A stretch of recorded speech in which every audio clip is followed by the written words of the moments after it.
Welcome to Amped Up. This is your host, Ryan Knigh, and our guest today is Laura Fielding. Laura is the founder of Red Berets for Medicare for All, a board member for Whole Washington, and an organizer. Laura, welcome to Amped Up. Thanks, Ryan. Thanks for having me. I'm so excited. I'm so excited to have you on too. I follow you on Twitter, and you're such a joy to follow, and I love the light that you bring to your organizing and to your activism. And it's a tough time out there right now, so it's nice to have bright souls out there like you who are doing everything you can to make a difference. So I'm honored to have you on the show today. Can you start off and just share a little bit with my audience about your work with Whole Washington and how organizing for Medicare for All on the state level actually amplifies the fight for Medicare for All on the national level? That it's not an either or, that we can and we should fight for both Medicare for All on the state level and the national level. Thank you. Absolutely. Whole Washington was actually founded by organizers who, it was with this whole idea that of course that we need Medicare for all. And so everyone is a very, very strong proponent of Medicare for all. But it was, shortly, the way it's been described to me, because I wasn't with Whole Washington right when it began, that it was understood that Bernie Sanders wasn't going to get the nomination. And so, there was that sort of disappointing, what now? What are we going to do now? Because we're not going to have a Medicare for all candidate or president, regardless of who gets in, because this was prior to Trump being elected. Georgia Davenport and a couple of other core organizers who had worked on Initiative 735, I think it was to overturn Citizens United in Washington State. That initiative had been run once and it didn't pass the first time, as initiatives usually don't, because if they're grassroots, then they have to work to really get an organization together, because it's, you have to fundraise and you have to really build your organization. So anyway, but it did pass the second time. And so then Georgia and a couple of others had worked on successfully doing that initiative. And so then they set about thinking, how are we going to do this? We can't just sit around, until we get another opportunity for a Medicare for All candidate. So let's start putting together the Whole Washington Health Trust. So they called it the Whole Washington Health Trust. And the bill or the legislation, the trust is written by working class people, by nurses, by teachers, just people just like us that are know that we need Medicare for all, and people who are good with numbers and all of that. And then the bill, it includes a study that is done by renowned progressive economist Dr. Gerald Friedman, and he also studied Bernie Sanders' bill and also other state bills. So the funding mechanism is there. It's been given the green light by the State Department of Revenue. Everything is good to go. So Whole Washington, I was introduced to them because a couple of people saw my berets on Facebook primarily is where I was at. I wasn't connected to any organizers or anything like that. I had been a Bernie supporter, but I wasn't actively involved in his 2016 campaign. And just like with Bernie not getting it and then getting Trump and all of that stuff, I started to wake up. Like, I have been somebody who just wasn't awake. You've been tweeting about that lately, about hey, I can relate to that. Who in this world has just been this perfect progressive organizer and been aware of the issues? So not me, not me either. But that's it. We're allowed to change. And I hope that, absolutely. So, basically seeing the aerial views, and I had knit some of the pink, hats, we're going to talk about the Red Berets a little later in the show, because that's how I met you. Yeah. I love the Red Berets. The Red Berets are amazing. Yeah. They're these little hats that Laura knits to advocate for Medicare for all, and we'll get to it a little later in the show because there's so much joy you bring with that. Just make sure that I answer basically that we are a grassroots coalition of working class people. So we're working to get universal health care at the state level, and we have a plan. We have a multi-pronged approach. Ever since I was introduced to, I don't know any other way as an organizer than to be a fight on all fronts and a synergistic approach, because I came into it with whole Washington teaching me that. Yeah, so it's like throwing the kitchen sink at it. You don't, just because you're fighting for Medicare for all on the local level, on the state level, doesn't mean you're not also fighting for it on the national level and support the federal efforts to fight for Medicare for all as well. Yeah. There was an article from someone saying that, fighting for Medicare for all at a state level could hurt the national effort. And as someone, I very much agree that we're in a moment where our entire government has been corrupted by corporate money. Neither party essentially works for the people. We're fighting against Wall Street. We're fighting against the giant insurance companies in the case of Medicare for all. We're fighting against the big oil companies. We're fighting against, the military industrial complex. We're fighting against so many things. And so that requires a multi-pronged approach where you're trying everything. And if you can get Medicare for all in a state like Washington, and I know in California, the producer of the podcast, of my podcast, he's a part of a local DSA chapter, and they're fighting to bring Medicare for all to California.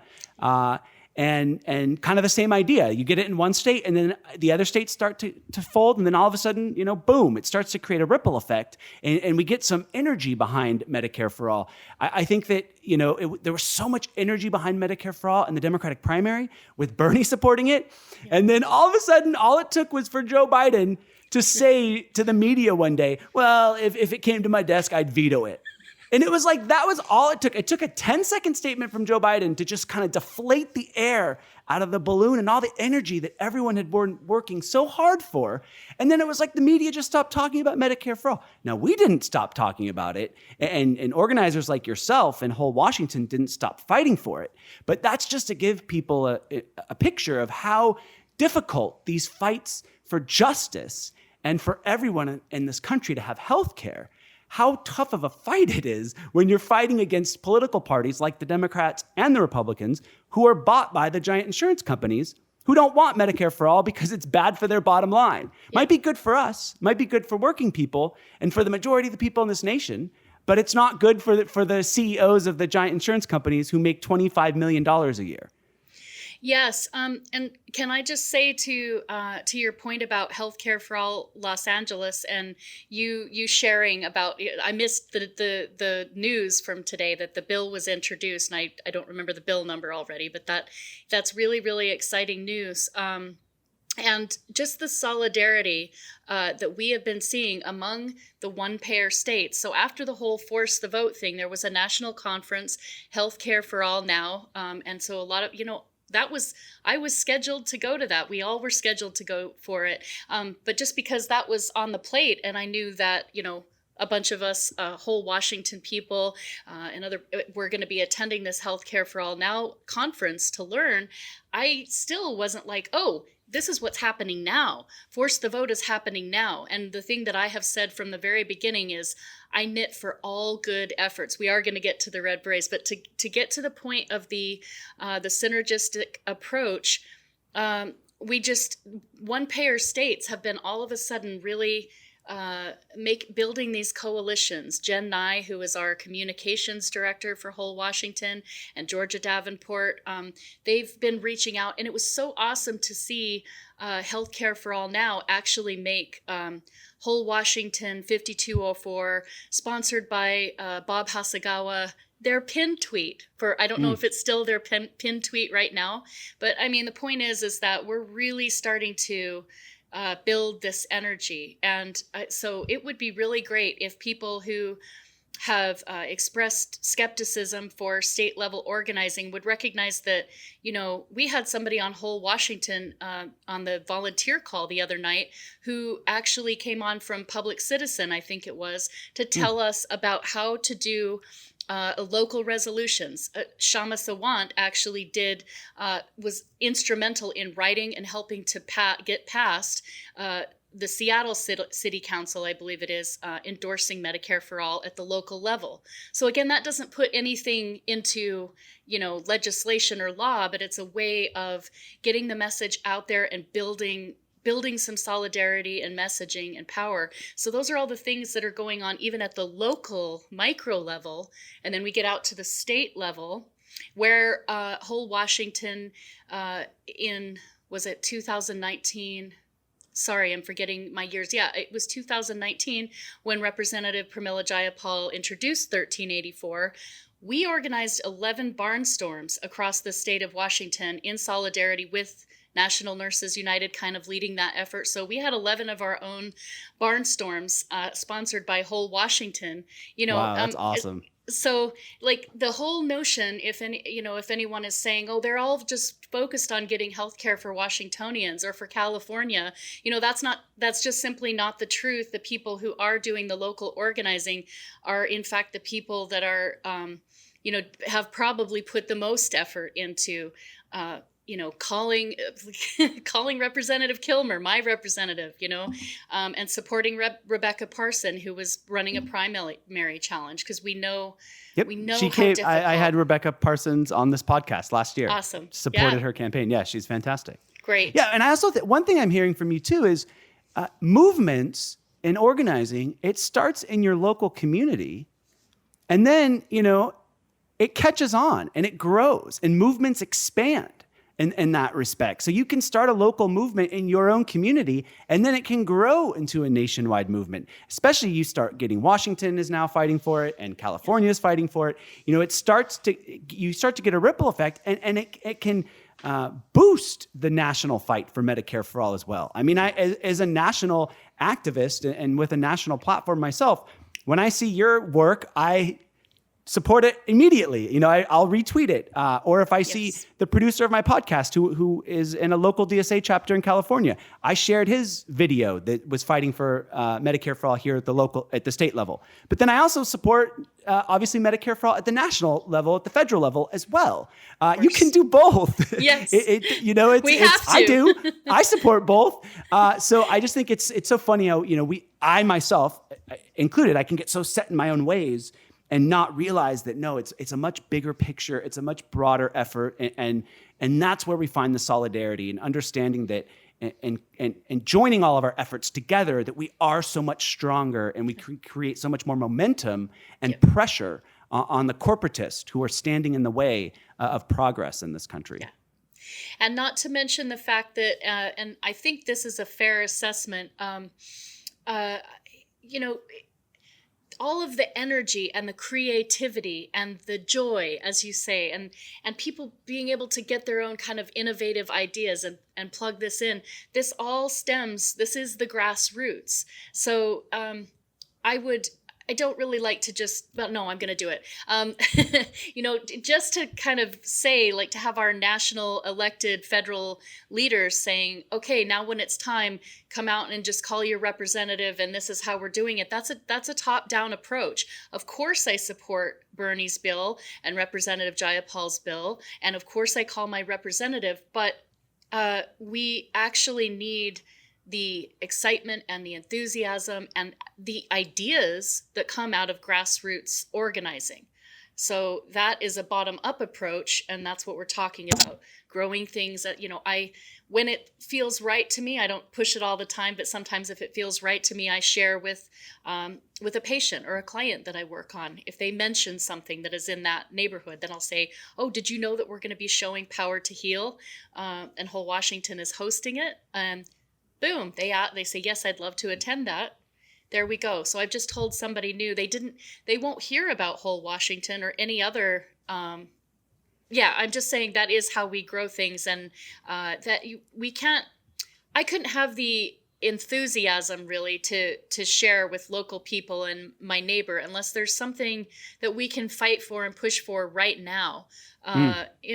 So it's not that I don't support the federal bills. Of course I do. And as soon as those are introduced, I'll be calling my representative, even though I'm 99% positive that he's not going to co-sponsor, but now I'm on your podcast, so now I'm calling him out. Representative Kilmer, we need you to co-sponsor Representative Jayapal's bill as soon as it's introduced. We need Medicare for all. We're in the middle of a pandemic. Thank you.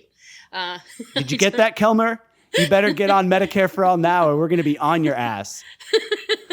Yeah. So, but yeah, it's synergistic, and we can do both at the same time. Absolutely. We support candidates who support Medicare for all. We have to do this on all fronts. We don't have a choice. That's the only way we're going to do it nationally. And this is actually a good segue to my next question. Are progressive politicians and organizations at the national level fighting hard enough against the Democratic establishment who is blocking progressive policies like Medicare for all? And as a local Medicare for all organizer and activist, what could progressive politicians and organizations be doing differently to support organizers and the overall fight for Medicare for all? No, they are not fighting hard enough. I'll just put it out there, like right there.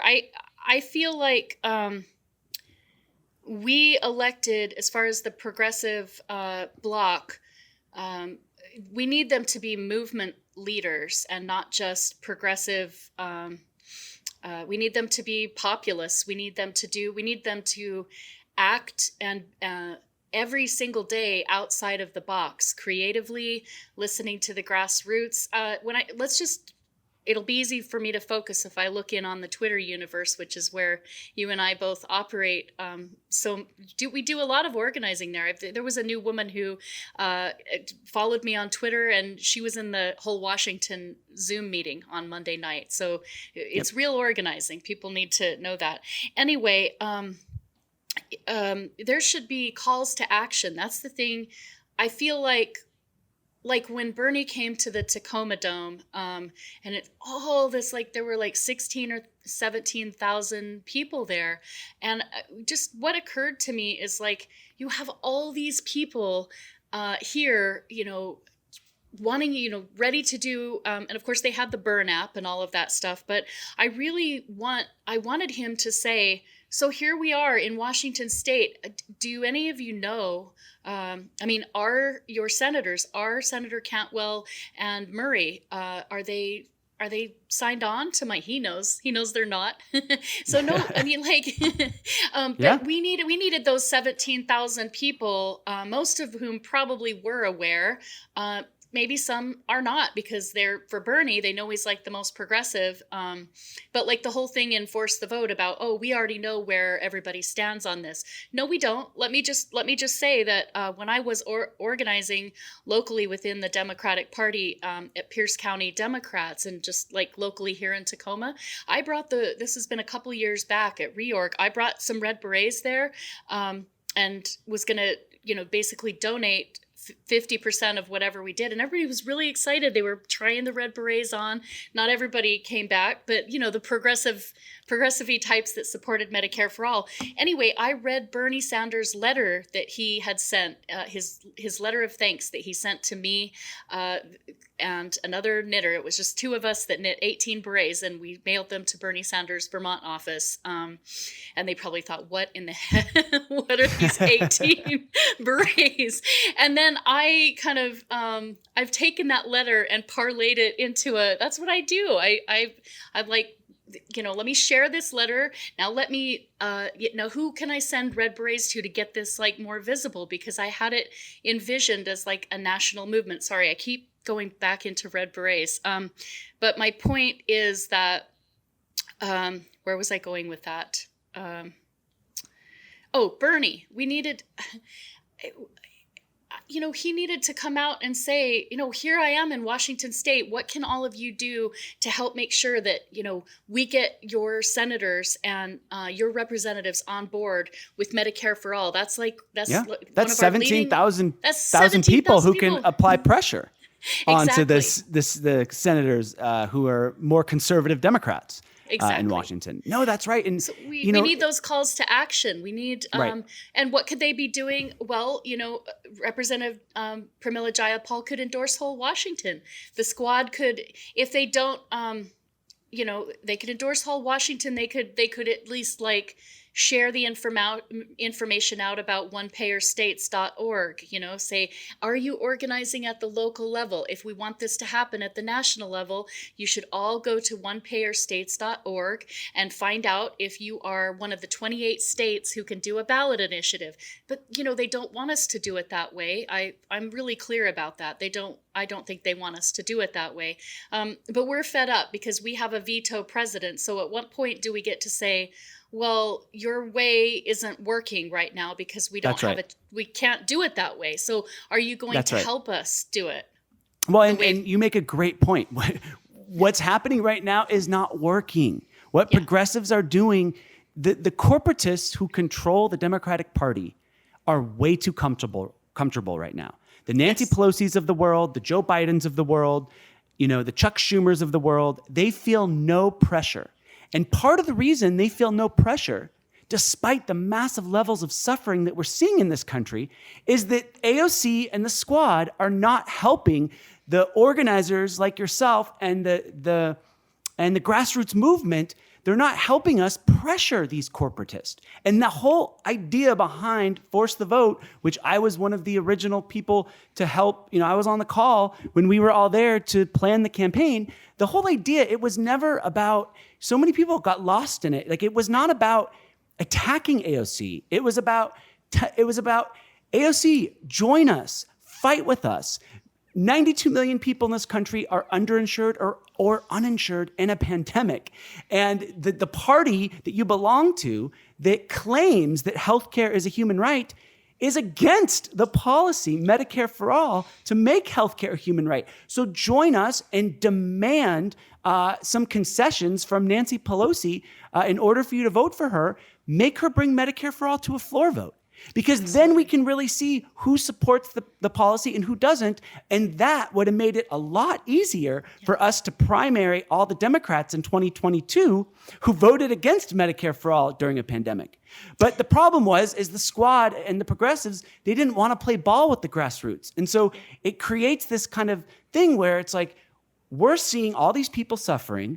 We're activating, we're organizing, we planned an entire campaign to put pressure on the corrupt corporatists in the Democratic Party, and they didn't want to join us to put that pressure onto them. So then what ended up happening is the pressure just went on them because they wouldn't kind of step up and rise to the occasion. And it did feel like, this was the first time that the movement had really asked the squad for anything in 3 years. No one's really asked them for anything. And it was kind of like, okay, and I get it.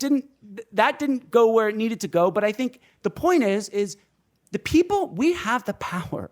Our government works for us. And so I think one of the reasons Force the Vote got a lot of pushback is because it was such an empowering campaign to show people like, no, look, you can demand that your officials work for you. You can make demands of the squad. You can make demands of the Democratic Party. If they really call themselves Democratic, then they should be open to criticism and dissent because that's what democracy is all about. Now, I know we don't live in a democracy. We live in an oligarchy, but that's besides the point. Here we have a party that claims to be democratic that tries to silence anyone who demands better or who just won't, put their head down and vote blue no matter who. Vote blue no matter what trash they throw at you is what I call it. I want to understand why we couldn't get a tweet that would make news and everything else. Why can't we get a tweet from one of them saying, or all of them, let organize together so that they can't come after just one of you, but put something out that says, at Nancy Pelosi, it is absolutely not acceptable that as the leader of the House, you are still not a co-sponsor of Medicare for All in the middle of a pandemic. We need you to co-sponsor Representative Jayapal's legislation. We need a floor vote. We need hearings. And then when we go into the hearings, they need to, Brianna Joy Gray was going into how she listened to 11 hours of, I think it was 11 hours. She listened to a lot of hours of the Ways and Means Committee hearings, and she said she didn't even hear a single question put to the committee members how much they had taken from the insurance industry, private hospitals, and pharma. And that's not going to fly. We're not going to pass it that way. We have to go much harder. I don't know if you'll give me an opportunity to just say what we've discovered with Whole Washington. Jason Call for Congress did some research on he did some research because the PDC state filings are right there. So basically, the Washington State Senate Healthcare Committee is comprised of 6 Democrats and 5 Republicans. Chair Annette Cleveland has taken the most, but collectively, that committee alone has taken over $1 million from the industry, from the insurance and pharma and private hospitals. And so that's why we were blocked. That's why 5204 did not receive a public hearing. So we have started calling them out and naming names because they saw us coming. Now, to loop back for just a second and say, so, what's the point of local organizing? How in the hell do we think how could we ever think that we could pass something as monumental as National Improved Medicare for All if we do not have organizers who have learned exactly and had some practice at taking this on? So now we know exactly why we were blocked. They actually introduced another piece of legislation, right? When we had 7 Senate co-sponsors, they introduced another piece of legislation, 53, it doesn't matter what the bill number is. You can look it up. But the point is, all it is to form a commission. It's a call to form a healthcare commission to study different ways of the best way of implementing universal health care. So but in 4 more years, it's to study it for 4 more years. So at the very best case scenario, it's a delay tactic for 4 more years. And they introduced that. They got somebody to introduce it, Emily Randall, who, if you look at her filings, she hasn't taken a bunch of corporate PAC money. Hers all comes from the state Democratic Party and through her local LD. We can't get Medicare for All on the national platform, but here in Washington State, people like Jason Call and Georgia Davenport, who are state committee members, they got that passed. Universal health care is on our state platform.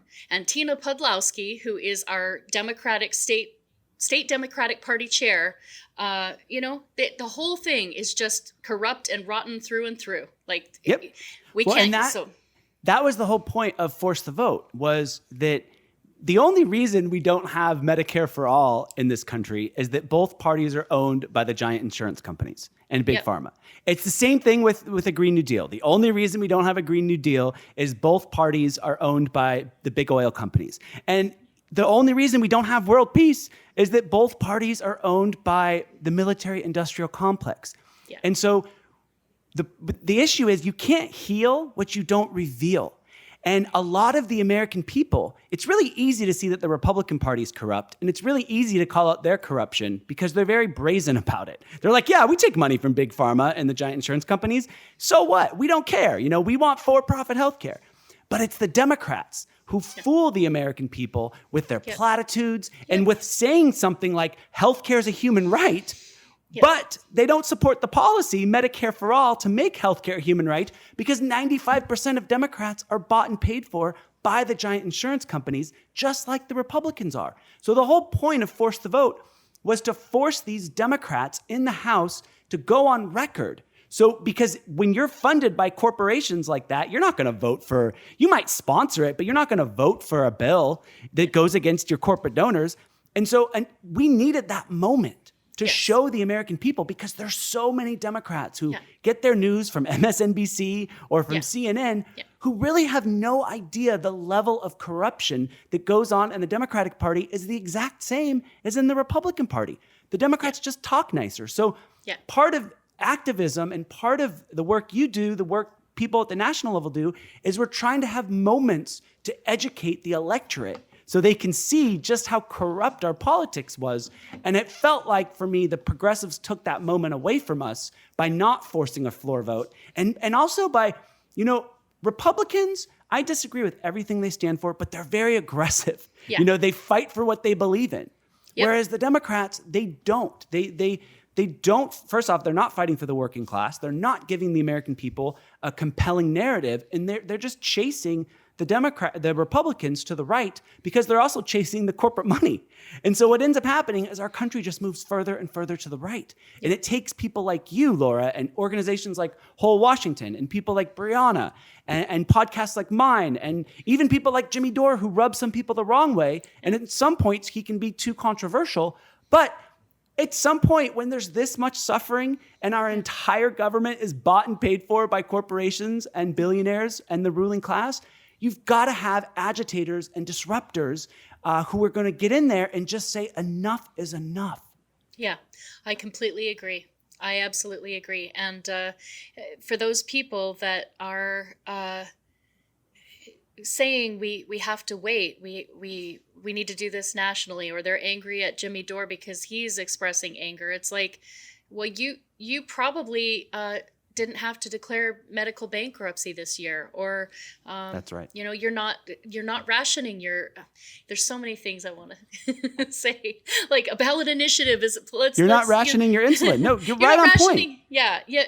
That's the kind of stuff that state organizing does, and like a lot of us know that, but the more active that we are fighting for this, the more these stories are like, they're real. Like I can tell you that I went to gather signatures for Initiative 1600 in the Proctor District, which is North Tacoma, which is the sort of wealthier part, and they would have like a bunch of Black Lives Matter and Biden-Harris signs and all of that stuff. I got turned away so many times. They didn't want to sponsor. They didn't want to sign to put universal health care on the ballot. So, but this is the thing. Do you know what I'm saying? Like they're the ones who are like, oh, this and this and this and this, and you can say Black Lives Matter. Well, if it matters, then why wouldn't you want to support Bernie Sanders? Why wouldn't you want to support and sign the petition to get universal health care? So it's because they're comfortable. Whereas standing outside of Walmart, not everyone, but a lot of people signed it.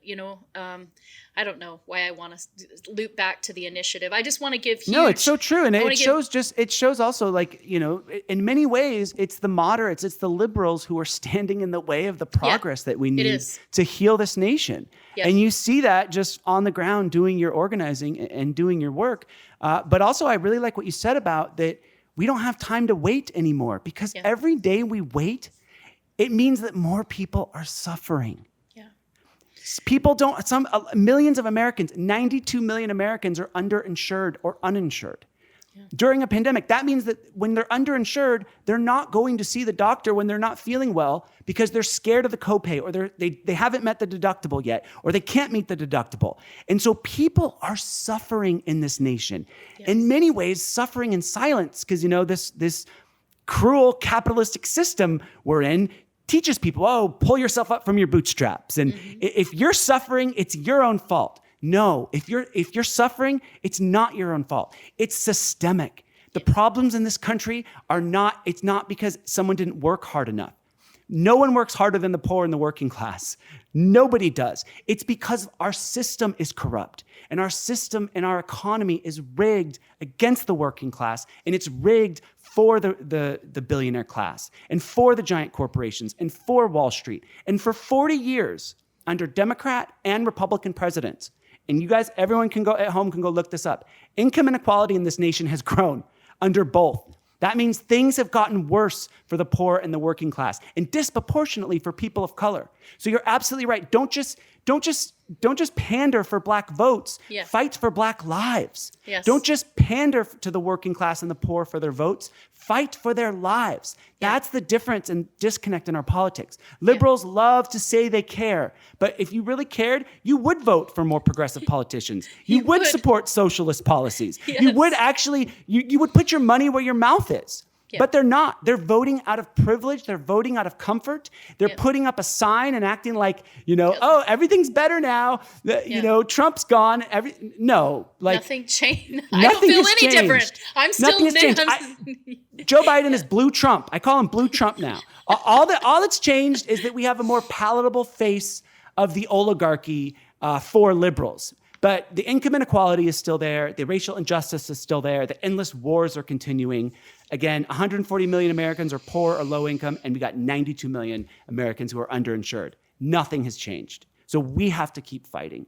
Yeah. What does it say to you that the Democratic Party, who claims that healthcare is a human right, is fighting against the policy, Medicare for All, to make healthcare a human right during a pandemic, nonetheless? Oh, it says I'm not a Democrat anymore. Me too. What does it say to me? That feels like such a big question. Like, I mean, just everything that you just said. They're a corporation. They're not. They represent the corporations. They don't represent working class people.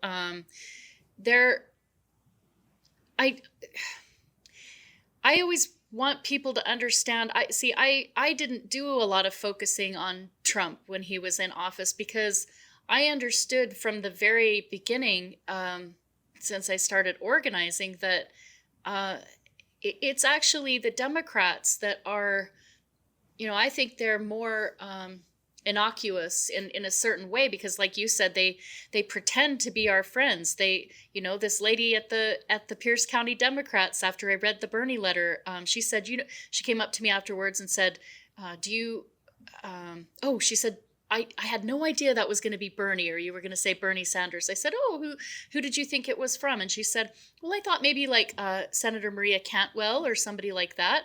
And so, of course, in my own mind, I was thinking, but I just answered in a forthright way and said, well, she doesn't actually support Medicare for All. And she said, oh, yes, she does. She believes healthcare is a human right. And I said, no, but she's not a co-sponsor, of Medicare for All. And she said she's not. And I said, no, we need her to co-sponsor 1129. And I said, then I'd be happy to knit her a beret, So anyway, and she said, well, that is shocking. That is shocking. Now, this is a person who is active within the Democratic Party, and we couldn't sit and say, oh, that's highly uninformed. No, a lot of people that are actually active and going to local Democrat meetings just don't know. So I don't know if I'm answering your question, except that it's diabolical. It's absolutely diabolical because it doesn't make that woman stupid. If you didn't know anything and somebody comes up to you and says healthcare is a human right, then you of course you think that they're fighting for you. Of course you think, oh, well, that means that this person is doing everything that they can to make sure that it is a human right, that it is, just like all other developed countries, that anyone can go and see a doctor, that they can take their little child to see a doctor. That's what healthcare as a human right means. So what does it mean? It means that they are liars and corrupt and not serving the people. And then all they do is point to how terrible that Republicans are, when in fact, right now, especially being that we have the seats of power, they are the ones that are blocking the healthcare justice legislation from being heard, from being pushed, from being fought for. So I don't even know if I've answered your question, other than, they are not our friends in any way, shape, or form. They're the worst. I mean, not saying worse than Republicans. I just don't see a difference. If you're blocking Medicare for All, I don't care if you've got a D or an R in front of your name. You are letting 222 people die today, or whatever. That's what Scott Denoyer said to me today. That's when you do the math. That's how many people that they're just saying through their inaction. They are saying every single day. 75,000 people a year. Yes, they're saying that, these people are expendable. And we have to have, we need our progressives to say, are you going to fight for this today? And they should be tagging and adding every single Democrat who is not on board with this, who is not fighting for it. We need... Oh my gosh, I am getting fired up. No, in many ways, I think that the Democrats are more dangerous than Republicans, because it's really easy to see that the Republicans are dangerous, and everybody knows that they're dangerous. But it's the Democrats; they're sneaky. They sedate people with these platitudes, and then turn around and sell us out to to their corporate donors. And so they fool people into thinking that they're on the people's side, when in reality, the Democratic Party is not on the people's side. It's on the side of their big donors, of Wall Street, and of the ruling class. So essentially what we have is we have two parties that have been captured by corporate interests, by special interests, by Wall Street interests, and the people essentially have no representation in America. Right. The only people who have representation in this country are rich people, are the capitalist class, and they buy off our politicians. And so it creates a society that is unequal, that is unjust, that is racist, and a society that is unsustainable. And that's the part that I think a lot of people haven't figured out yet, where it's just like, okay, they think everything was, a lot of liberals I know, even friends of mine, who just think my activism is foolish. They think that Trump was the problem, that now that he's gone, everything is better now. Everything is magically better now in America. And they have no idea that Trump was always just a symptom of our corrupt system and of our old, decrepit capitalist system. And that's really the problem. We are in late stage capitalism. Yeah. Capitalism is in decay. And when capitalism is in decay, it's not the ruling class who feels the effects of it, nor is it the upper class or the upper middle class. Right. It's the poor, it's the working class, it's communities of color, it's vulnerable communities like the LGBTQ community who feel the brunt of the impact of living in an empire that is in decay. And, much of this system we've built over the last century was propped up through exploiting other countries and through this imperialism that a lot of people don't even talk about enough. And that's that even deadlier stage of capitalism where we've been exploiting other countries for cheap labor and for their natural resources and taking them and hoarding their resources to just prop up the oligarchs in this country. And so we don't export democracy. We're not some beacon of democracy, America. Our biggest export is death, is war, is oligarchy. I mean, we are the evil empire. And I think a lot of people's analysis, because they're comfortable, they don't see that, you're comfortable. And the reason you're comfortable is because a lot of other people are suffering for you to be comfortable. Yeah. And that's the problem with this system, that I don't believe anyone should be exploited. I don't believe we should exploit people's labor here in America or exploit their labor overseas. And certainly we shouldn't be fighting these wars to enrich the ruling class and enrich the billionaires in this country. They've got enough money. This is the era of justice and the era of building a better system. And really, I feel like we're moving into like almost a return of socialism and a return of revolutionary politics that was covered up and buried by the capitalists. At one point, we had a strong socialist party in America and a strong communist party. And guess what? They got FDR to pass the New Deal. Yeah. And so ever since, though, it's just they have chipped away at the New Deal. Now it's gone, and the capitalists have just covered up a whole swath of politics. People think it ends at liberal. That like liberal isn't even left. Liberal is like center right. It's a capitalist ideology. It's a right wing ideology in other countries. And so there's a whole era of politics that has just been covered up in this country. And I feel like we're entering a new stage where that's going to return to bring justice to this country. And Medicare for All and the work you're doing is a big part of it. Yeah. Joe Biden was speaking at a Pfizer manufacturing site today, and Joe Biden said, "I believe we'll be approaching normalcy by the end of this year, but I can't make the commitment to you." So the United States is now approaching 500,000 deaths, the highest of any country in the world, disproportionately poor and working class people and people of color in those deaths. And Biden now can't guarantee that the virus will be contained this year. Laura, has this pandemic shown that our private for-profit healthcare system is a failure and that it's time for socialized medicine and Medicare for all in this country? Absolutely. I don't know what could have better highlighted that, what could be. And it's really scary to me because it would appear that even this, it's like if this hasn't shown it, where people are losing their jobs and therefore they're losing their health care. So this, makes the case that we can't continue to have people's health care linked to their employment. It makes the case for that.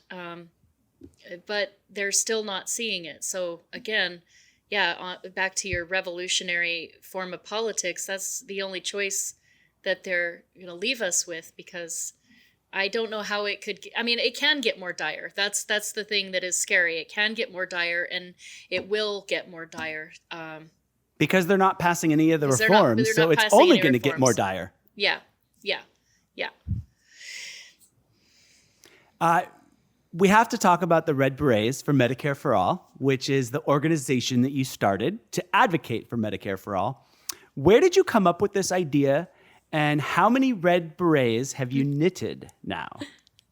And also kind of explain people what Red Berets are, why you chose Red Beret, and kind of the whole thing, because I just love it.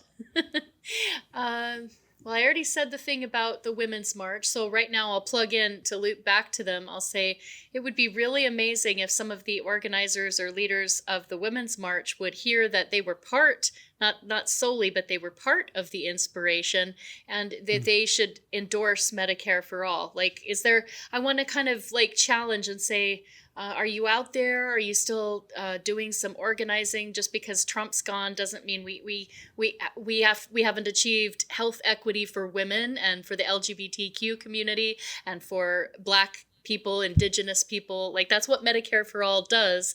It ensures reproductive freedom for women. So, could you make an endorsement of Medicare for All? That's what I'd like to bring into this, since they were, part of the whole thing. Was like, I saw the hats and I thought, and I know wow. that Linda Sarsour, who's one of the original organizers, she has endorsed Medicare for All. Yeah. She's a big proponent, but I love that everyone who was a part of that is so cool that they inspired you as well to start this organization. Yeah. Well, and I would just like to see a lot more sort of I don't pay like total attention to their feed, but I haven't looked for a while, so I'll go and look. But I don't know that I see a lot of tying together, a lot of when are we fighting for Medicare for All? So maybe they have like fully endorsed and done that, but it would be good to see, like, are they still being active? Are we planning whenever we're beyond COVID, or what are the next action steps that people in their coalition can take, and all of that stuff? But so I am giving a shout out that was certainly part of the inspiration, because then I started thinking in my head, as a knitter, I wonder if there is something that I can do to start crafting for national improved Medicare for All. And as I was listening to a YouTube thing of Bernie and Dr. Jane Sanders and Roseanne DeMoro speaking to the National Nurses United, I thought, their colors are red. They have like sort of two tones. This is sort of one of their darker colors. Then I have one on the mannequin back there that you can see kind of in the background. Oh, here's a good example. I don't know if you can see. This is a really cool, it's called brioche, or fisherman's rib. It's beautiful. Thank you. So, I just basically, I thought berets, because of all of the historical revolutionary politics of berets. There's a lot of really fascinating stuff. And of course, being like a veteran for peace, I thought we need a peace army, and we need to reallocate the funds and get people health care and stop funding these endless wars. So the beret was what I thought would best symbolize that. National Nurses United, that's why I chose red, is because it's their colors. So I started just sort of in my early Twitter and social media stuff saying, let's knit for nurses and the 99%. And, that's how I kind of got connected up through Whole Washington, is through a nurse. And, and now, Fran Bauer, who is a nurse that's down in Florida, she taught herself she's on Twitter a lot. So that's Fran Sylvia's daughter. And and she's taught herself how to crochet, and she crochets and sends like a package off to whole Washington once a month. And then, it's just we've kind of built it grassroots, and I didn't want to make a board. We don't have a board or anything like that. I've wanted to keep the messaging really, really strong. There was even a point where it was like, oh, I think you should organize and form an Our Revolution group. And I did sort of apply and do receive like the emails, but I didn't do a lot of organizing as Red Berets within Our Revolution because I wanted it to be independent. And I don't want it to be like an entirely Dem enter. I don't want it to belong to a political party. I did send some berets to Nick Brana recently, to allocate to people who are organizing with the People's Party, but I've knit for people in the Green Party. It's for Medicare for all, and it's for like if you support a candidate or you're with DSA and you go out canvassing to go try to tell people about why we need Medicare for all. It's DSA's color as well, so you can pin whatever buttons you want to it. I just want to make clear that they're not the Red Berets for a public option. So oh yes, no. So of course people can knit these, and if they start doing that, I can't really go snatch the hat off their head. But the only thing that I've tried to keep clear with it is there's no Red Berets for a centrist option. We don't do any public option. These are not Red Berets for healthcare for Medicare for those who want it or whatever. Yes. Oh yeah, the whole Pete Buttigieg. Oh. Yeah. Oh god. And I want to show. Oh, this is upside down. So no, it wasn't. So I'll show you this because it's kind of. Oh, that's awesome. For those who are listening and not watching the video version of the podcast, she's wearing an awesome "We Need Medicare for All" COVID mask. Yes. COVID mask to protect from COVID. So you can have your COVID mask, you can have your Medicare for All COVID mask, and your Red Beret on when you go out to the store. You're like a walking Medicare for All free advertisement. Exactly. For everyone to have health care. I love it. I wore these out I wear them to the store a lot. Somebody, I don't even know if this is what they meant, but somebody made a comment on my Twitter feed, something about how, they added me and said, at Red Berets Medicare for All boutique left or boutique activist, and maybe that's something awesome, but my take on it was like that they thought I'm just doing cosmetic stuff, and so I just ignored it. I don't know if it has a more positive meaning than what I was thinking, but it's like, no, I have knit around 300. That's my estimation because I've never like done tick marks on anything, but I've kind of figured out from like this event and this event, and I sent them to this people. 300 is a pretty good estimation, give or take probably 25 berets or something like that. They are and I've seen Nina wearing a red beret, Nina Turner, and I know Brianna Joy Gray, and well, she hasn't. Let's be clear, she hasn't. I would love to knit and send her one. We added a beret in a meme to like her profile that's the meme picture. that went viral. Yes, I love that meme though, because that's her awesome quote from exposing the fact that when they had the hearings in Congress, that they didn't ask any questions about how corrupted the people were by big pharma and insurance money. Yeah. So we've got them out to like Ron Placone and Graham Elwood, and I'll be happy to send you one. And so I would just love it. I would love a red beret. Yay! So and I wanted to make sure to get the chance to say that those of you that would like to see Power to Heal, have you seen Power to Heal yet? I have not. Okay, so we are showing, Whole Washington is doing an online showing of Power to Heal. And what it is, it's a 60-minute documentary narrated by Danny Glover. And it is a documentary about life in America under the medical system prior to the passage of Medicare and what happened before they were able to fight to desegregate hospitals. So actually it really goes into the story of how we would never have passed Medicare in this country were it not for the Black activists of the civil rights movement and all of their allies of different colors coming together to fight for that. It's in a time when we're being told, no, we can't have that, that's going to be too expensive, whatever, all the talking points. I feel really strongly that one of the cures is that we've got to get this film out to absolutely everybody. So a couple of weeks ago, I thought to myself, Justin Jackson was so he was such a strong proponent and, leading one of the leaders in this fight for Force the Vote. Yep, And he was fantastic. Absolutely. And I remember like way back before that, I remember him following me on Twitter. And of course, like, I'm not a football person. So at first I was just like, what is this football player doing following me, but I'll follow him back, sure. And it turns out, I find out, oh, he's very, very progressive and he's awesome, and he was interested in like following because he's for Medicare for all. So that I discovered that over time. But anyway, since Force the Vote, like a couple of weeks ago, I thought I really want to. Well, no, I had it occur to me, why don't I just DM and reach out to Justin Jackson? Maybe he would, because I'm the type of person who is like, oh, I can't ask for that. Maybe he would think that was, who am I?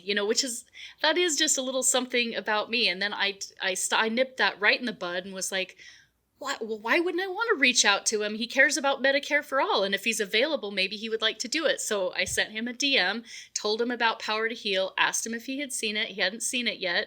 And I told him about, here's the vision for it. We'd like to have a short panel discussion, have you talk about Medicare for all, why you fight for it. We'll go in, we'll show the film, and then we'll come back and gather it all up. And he said, this sounds like a great event that I would love to do. Let's shoot me some dates and let's figure it out. So now he's joining us next week on the 27th. So that's amazing. And where can people go to watch Power to Heal and to join in the event? Yep. So if you go to wholewashington.org you can see it all over my Twitter feed if you're following me on Twitter or following Whole Washington. But basically the fastest and surest way to get to it is to go to wholewashington.org, go under events, and it should be right there front and center as like the first thing that you see. And then Awesome. just click on that, go there. You can sign up for Zoom. We have a 500 capacity. So there's only 500 people that are going to be able to see it live with Justin Jackson. So get in there. You better do it now. So you better do it quick. Do it Spaces now. are going quick. Yes, they are. And I I have to say this, but I just want to thank you because so much of what we're fighting for, we are fighting for justice. We are fighting for righteous causes, like everyone in this country to have healthcare. But because we're fighting against such powerful forces, a lot of times that creates this kind of unnecessary division, if you will, because we shouldn't even have to fight for this. Right. Everyone in this country should have healthcare like they do in Europe, like they do in Canada, like they do in Mexico. But because of the powerful interests we're going up against, it can sometimes feel like a slog. And so I sometimes think we can forget how important it is to bring joy into our activism and to bring joy into our organizing. And Red Berets and what you do, Laura, it just brings that joy into it. And you bring that joy into it and that light into it. And so I'm just so grateful for that. And, we are seeing a little bit of a split right now between people in the left, between people who think it's past time to break off from the Democratic Party and form a real leftist party, and those who think the party can be changed from within. Mm-hmm. Everyone knows where I stand. I don't think the Democratic Party can be saved, and I'm fighting. I have soft support for MPP and soft support for the Green Party. And soft support for Socialist Alternative is a rising socialist party. I'm kind of going to allow myself to just explore and discover and support a lot of the different ways, because I think, it's a time where people should explore and discover and build power outside of these parties. But that's actually not the question I want to ask you, because I talk about that a lot on the show. What I want to ask you are, what are some ways that we can work together and find some solidarity on the left, even with those who disagree on whether the party can be reformed? So how do we kind of find solidarity between the revolution side and the reform side of the left? Yeah, that's a really, really excellent question. I'm going to bring it back to Red Berets and Whole Washington and just say one of the things that all throughout the Trump administration and especially now, the thing that keeps me feeling positive and focused is Whole Washington, and knitting berets for them and helping to raise money for them. And at some point, but I know we're running short on time. I have thoughts about, of course, how people could, if they want to start crafting these, how they can support their own local efforts, whether they knit for DSA or whatever is happening in their state to organize for Medicare for all, or for if they have one payer states efforts. For right now, just being myself and a few, 5 or 6, more like 10 or 12 over time. People take their little breaks and stuff like that. But we've got sort of like 5 or 6 core crafters, and we stay really, really focused on the issue. I so appreciate everybody who is, and we try to be pretty intersectional with this because that's what we have to do. But I'm someone who gets, my mind gets kind of drawn all over the place, and I get kind of fractured or splintered. And so I know, for me personally, being a holistic healthcare practitioner, that and having lived over in England for 7.5 years, where they had healthcare, where they asked us how could we have this awful system? How could I stand to serve this country that has this awful system? I stay focused on Whole Washington because I would knit for everyone in the whole world if I, at least in this country, if I could. If you were an octopus and had 8 hands. And then I do knit, and I've tried to knit for, and I think some of the other crafters are now doing the same. It's like knitting for Whole Washington, but knitting for movement leaders like Senator Nina Turner and Dr. Dooley, and lots of so we could kind of get that visibility. And the whole idea was, like, to use a knitting phrase, is I hope you join us in the round, because that's what you do when you cast on, and you join the stitches in the round, and then you just knit around and around and around. So what gives me joy, and what I think would bring the solidarity, because particularly during the ballot initiative process that we ran in 2018, after the fact, I discovered a couple of people that were organizing alongside of me that actually they were kind of more like the Warren type Democrats, or but when you're in the heart of organizing, and you support something like Whole Washington, we have people that are organizing within the Democratic Party. We have independents. There's probably presumably some more conservative leaning people, not a ton. We have outreach to do, but now Georgia Davenport lives in eastern rural Washington, so that's covered. And anyway, I feel that's how we can bring the joy and the solidarity, is to try the best we can to stay issues focused, and just to be like, instead of spending so much time like tearing each other down and saying, I have people still tagging me, due respect to the Green Party, that's fine, but I think you'd be the perfect fit for Green Party or something like that. And it's like, okay, yeah, I try to spread the love around a little bit. Like, it's on their platform, it's on the People's Party's platform, so that's great. I'm really happy to be very supportive. But ultimately, let's try to waste a little bit less time, saying why the Green Party isn't right, or saying why People's Party. Let's work on the issues.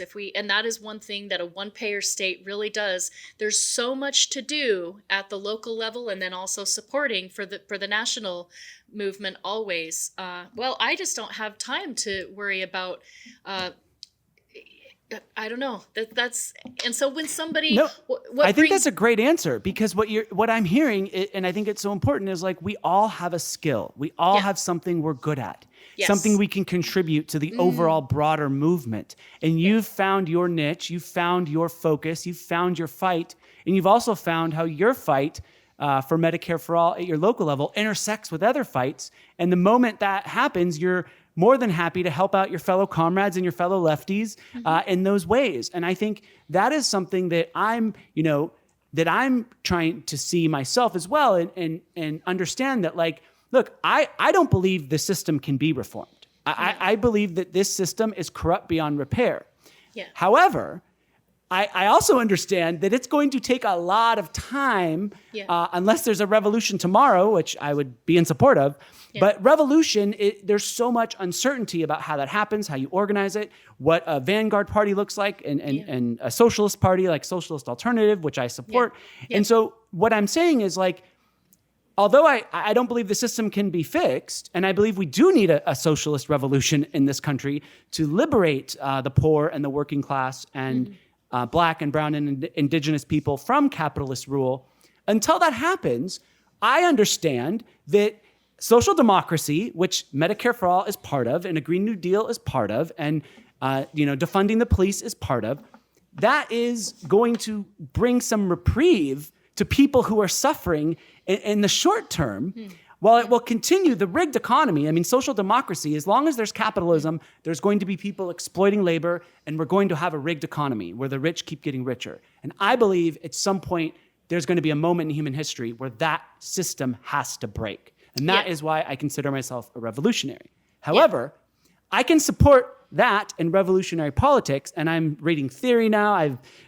Some people have mocked me for it, but I'm reading Marx right now, and I'm reading Lenin, and I'm reading Parenti, and I'm having the time of my life reading about this socialist economic theory it's so practical to what's happening now, because we're watching capitalism literally in its later stages and in decay. So it's just amazing how people like Marx were the capitalists fought against him tooth and nail because he's, wants to replace their system with a more equitable system.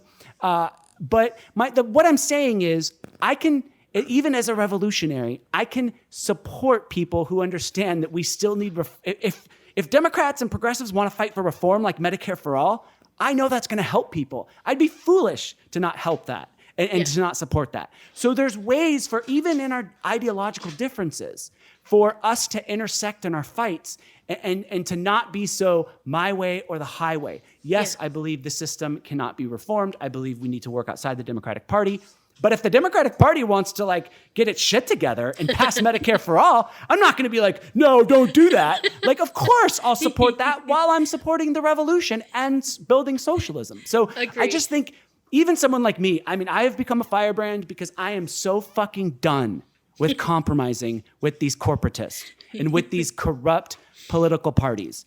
When I say corrupt political parties, I mean the Democrats and the Republicans. And so I don't believe in compromising with them anymore, because when we give them 1 inch, they take a mile.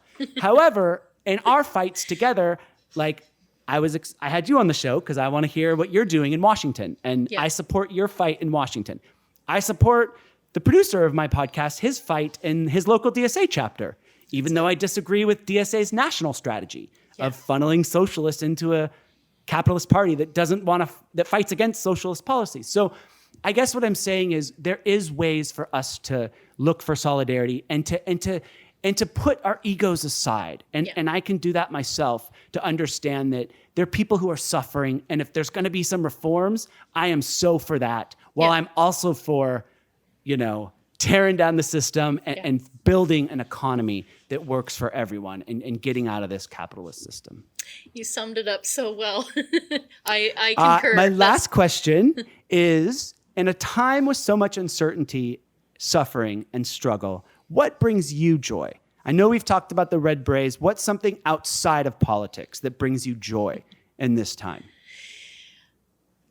Probably my favorite moment of each day is when my son, Graham, asks me, when we have our reading and our cuddle time, and we tickle. I don't know if do you know what tickling is?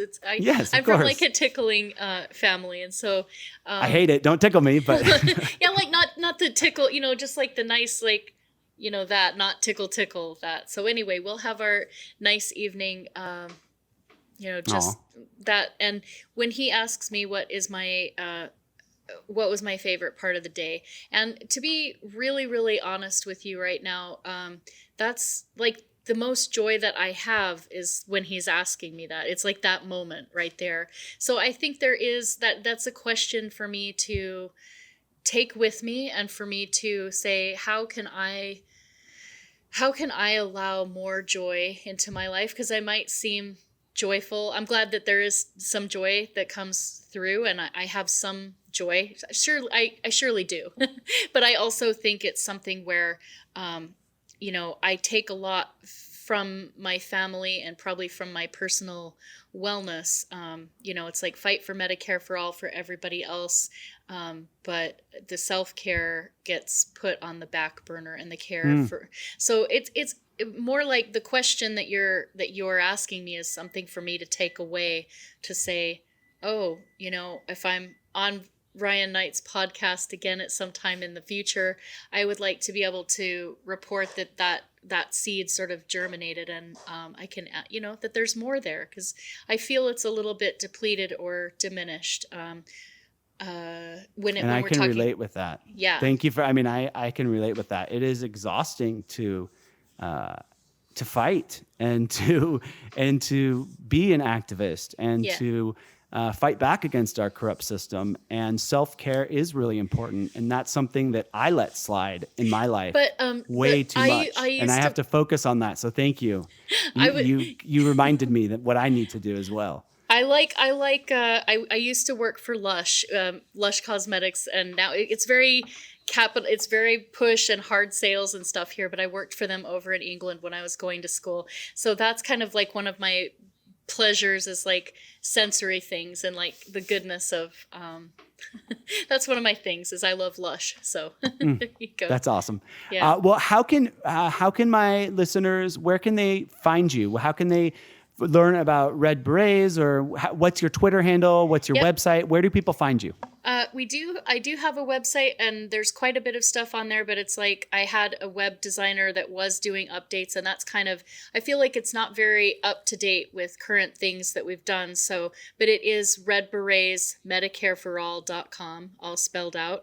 And that has like my email and stuff like that. So that would still be, go and look at kind of what's there. There's kind of quite a few cool things on there, including a pattern of both crochet and knit. And you can email me if you'd like to, start crafting with us or kind of join the community.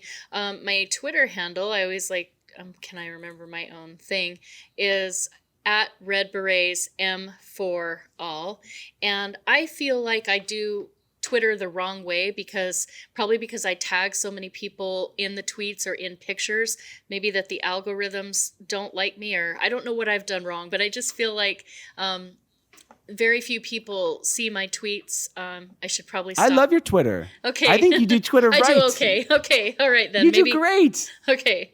So yeah, and I'm not worried about like whether it's like thousands or this. Thank you for retweeting me so much, by the way, and elevating and amplifying. So you bet. Twitter is definitely a place that you can find me, and what else? And of course, you can support us by, like I said, these are ours. We do sell them on wholewashington.org. I donate all of my work. Sometimes we reimburse the crafters a little bit for the yarn and a little bit of time, but we try to, it would be the most helpful if people see this and you go and buy an organizer bundle of 5 or 10 or 1, help us have a problem of Georgia Davenport messaging me saying, oh my God, I'm out of Red Berets. She has like a stockpile in her office. So if people can afford to, or go in with some friends to kind of get an organizer bundle or a family bundle, that's really how people can help us out, or go. Yeah, I think that's it, right? And help the organizing efforts for Medicare for All in Washington, which is fantastic. Absolutely. Join our event. That's the next thing. It's like kind of, let's get on to the next theme. Come join that event next Saturday, or come to a whole Washington meeting, which is I'd love to have the problem where a whole bunch of national people come in on Monday night, and it's like, whoa, there's like a couple hundred of us in here. I'm from Texas. I'm from New York, from North Carolina. Then we'd have another thing. It would be like, oh, maybe we actually need to divide into whole Washington and kind of more like one-payer states. Georgia, Davenport, you need to lead the one-payer states Zoom meeting. The sky's the limit. This is not just only Washington State. Join the one-payer states coalition, and you can do that by joining wholewashington.org, because we can all work together on this. Laura, thank you so much. You are such a delight. You are such a joy, and I look forward to continuing to fight with you and work with you as we continue the fight for Medicare for All and for a more equitable America. So I will talk to you soon. Thank you, Ryan. Thanks. All right. Bye, Laura. Bye-bye. Thanks for listening to today's episode of Amped Up with Ryan Knigh. And before I go, I want to take this moment to thank our benefactors who make this show possible, who contribute at least $20 a month to the program. I want to thank Tyler Sambucci, Nat Tacito, Ed Romo, John Littman, Tiffany Mahmood, John Paul DeLuca, Susan Sarandon, DJ Comatos, Patty Clary, Elizabeth Kim, and Lloyd Chapman. Thank you so much for your donations. And if you want to participate, you can go to patreon.com/ampedup.